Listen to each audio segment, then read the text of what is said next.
This bike company may be one of the few that did not start on the West Coast. Maybe out of OKC, Oklahoma, this company looked at the majestic Condor and said, I want to name a bike after that. And they did, and it rocked. They made more with some of the biggest names riding bikes like the Debo, the Flash, and more importantly to us, the Big Daddy and Extended Play. Indy from the jump and still in it today, H to the O to the double F, man, Hoffman Bikes.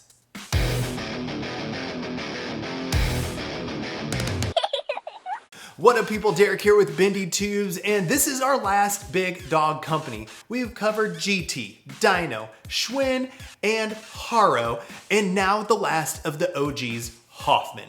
Hoffman was started way back in the 1900s, 1991 to be specific, when Matt Hoffman said that he wanted something radder. He designed the Condor and gathered a ragtag group of rippers to test the thing. We're talking Matt Hoffman, Steve Swope, Rick Thorne, Dave Halford, and A1 Dave Mira. And y'all, the rest is history. The Condor worked, man, made in America, indestructible. It moved into production in 1992, but in 1993 is where we come in. And by we, I mean the parking lot patrol, the groundwork guardians. We got the iconic Big Daddy in 1993 signature frame of Kevin Jones. Kevin Jones and Brett Downs thought this thing up, and man, what a banger of a old school bike. Fabbed up by SE Bikes, 18.5 top tube, 75-degree head tube angle, and a freaking light year long 15-inch chainstay. Platform, gussets, ultra progressive at the time for sure. And y'all already know, but like Kevin Jones is the man. If not the godfather, a godfather of the sport that we love. He has left an imprint on all of us. Tricks like the hitchhiker, backpacker, jugglers, all of those were from KJ. But that is the Big Daddy. Thank you, Kevin Jones and Matt Hoffman. And that is our start point. We also got the Sugar Baby around maybe 95. It was kind of a mid-tier complete model off of the Big Daddy. Same frame, one-piece crank caliber components. This was good for maybe a couple years, like 96 or 97, I think.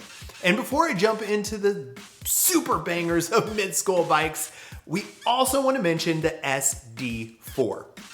If I had to describe it in as many words as possible, it would be, it's a follow-up to the Sugar Baby and Big Daddy, keeping that old school vibe alive with a big old platform, long rear end, chainstay mounted brakes, and an 1875 top tube meant to be a jack of all trades of bike to ride park, street, flat, and even dirt. Now, I'm jumping around on the dates a bit, but it looks like the SD4 was around like maybe 98 to 99 and lived on through till around 2001. This catalog says that it has no meaning behind the name, but I like to think of it as like the Sugar Daddy 4, which is like part Big Daddy, part Sugar Baby, and like the fourth generation of that iconic Big Daddy bike. Totally making it up. 100% made up. Quick sidebar though, I've only owned one Hoffman bike, and it was a green Debo or Little Debo that you see pictured here. So thank you, my bro Alvin, for reminding me of this picture, for taking it, sharing it, and muchos gracias for getting it out here. This was me in high school, first rail I ever ground, first rail I ever hit. Man, memories. But back to the year 1997, Hoffman dropped the needle on one of my favorite bikes, the Hoffman EP or Extended Play. Chris Gack, Leif Allen, Matt Gibson thought this thing up, and we're talking platform, gusset, reverse bent seat stay back on that OG. 1875 top tube, 75-degree head tube angle, and a 33.625 wheelbase. This thing was freaking awesome. Now in 1997, we got to remember the other big dogs, like we're talking no shows. Slammer still had a bash guard, Haro was dabbling with the Ultra, and Schwinn had the Power Flow kit. So this is early, and this thing was banging. The EP was offered as a frame and fork kit, and at the time it was said to be the shortest flatland bike. However, I did find this picture showing a complete bike So maybe kit or complete in that first generation. The key is in the seat stays. Also want to call out that Hoffman and the EP kept the fork and stem offset like kind of standard. No zero offset stuff here. So that will last. You'll see that persist throughout. The EP lasted a few years, maybe not, up to like 2002. In between there, in 1998, they dropped that bent seat stay. And I also want to call out that Hoffman Bikes did the best handlebars. Low drag, love bars, chocolate bars. Hoffman was so big in like the 6 and 8 piece mid-school bars, like chonkin 1-inch grip tubes. These are the bars. So you'll see some of these bangers on the completes. But like I said, free coaster, knurled pegs, skid mark tires, love bars on this example. 98 EP is such a piece of art. 99, there seems to be a little bit of a gap in the catalog, so I can't really find much about it. But people on BMX Museum say that they have a 99 Hoffman EP, and you know what? I believe them. Now in 2000, Hoffman started to mix it up and make multiple tiers of their bikes. The EP came in the Star Series, the Team Series, and the Pro Series completes. From 1-piece cranks and unsealed bearings to 3-piece cranks and upgrades all around. This was probably near peak for like Hoffman Flatland. Multiple models out there, and my dude, Day Smith. So a little bit about Day Smith. He got hooked up after a contest in 1993. He finished second. It was like an old stuntman contest. Not really familiar with it, but that's what the internet says. Dude, Day was the man. Winning a lot in the early mid-90s. Podiums on the regs, so smooth, such a dope style. I loved seeing Day ride. He was one of my favorite riders to watch. But yeah, this was one of his bikes. So, coming back to the EP, Day Smith, you rock. In 01, the EP dropped that platform. So, going from the iconic EP with the platform, no platform, but the silhouette remained the same.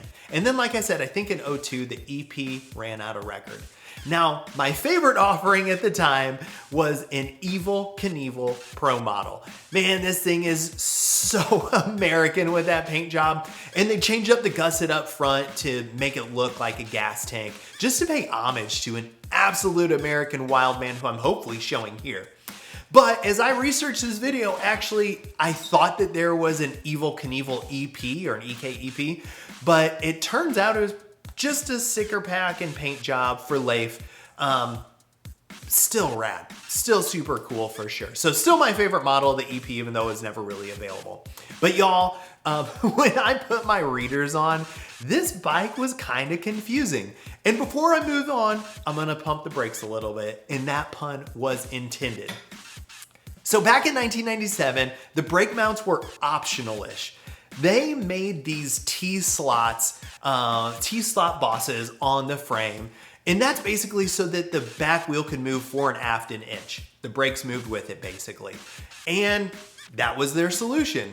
And then on the front, on the forks, there was no 990 mounts. There was a center hole for a brake plate, but the crazier thing was there was a cable guide, so confused. And folks, like, is that a coaster brake tab? Let me know in the comments. I think that's a coaster brake tab. Then in 1998, the seat stay went straight, like I said, and you got a new 990 bracket, but this time you could mount it on the seat stay or the chain stay. It had cable lugs on both. And again, it was slotted so you could move the back wheel and the brakes fore and aft. I'm not making this up. Same thing in 1999, 990 plates, front and back, same in 2000. Crazy. But it looks like in 01, the forks actually got 990 mounts built in up front, so no more plate. And according to this picture and this picture only, maybe in 2002, the Pro Team Series finally got brake mounts. Maybe, not sure. But all in all, seriously amazing frame, such a cool offering, iconic bike from Hoffman. And that wasn't it. In 04, we got the Momentum Man, this frame is so unique. The bended that down tube like over arches from the head tube and then sweeps down to the bottom bracket. Like I said, super unique. I've never seen another frame do this kind of bend. 2 tiers, EL1, PL1 Pro tier. I mean, the momentum's really kind of almost generational defying. Really, really unique. Let's call it mid-school at this point. And I think the dims are really similar to the EP actually. 18.75 or 19 top tube, 75-degree head tube angle, no platform, flatland machine for sure.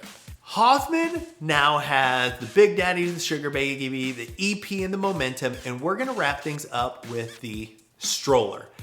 This frame in its 08 iteration would need a calibrated level to tell that that bottom tube is bent, but it is, and this yellow version is so clean. Like, I love this bike.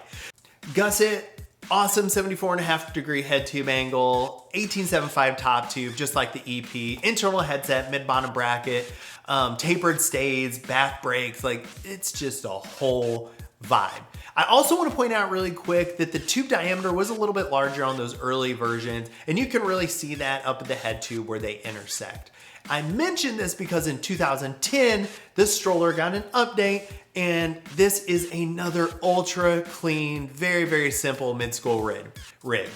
Same dims, same geometry, just a little bit cleaner. Like I said, the tube radius shrank a little bit. It's cool.